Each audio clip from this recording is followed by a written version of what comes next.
So one of the questions that we get oftentimes from our clients, especially ones that are wanting to renovate or remodel their home, is asking if certain walls are load bearing. And while I have to say you always want to consult with a structural professional before you make any modifications to a home, there are some signs or things you can do, some tips rather, to figure out if a wall is load bearing.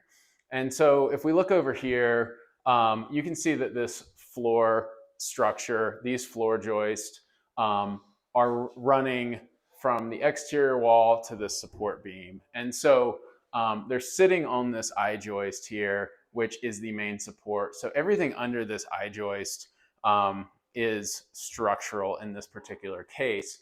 Now, if you want to determine which way the actual structure is running, and so anything perpendicular to that structure is likely load bearing because it's supporting the weight of the structure. However, if it's parallel, like this wall in particular, it's running parallel to that structure and it is not load bearing.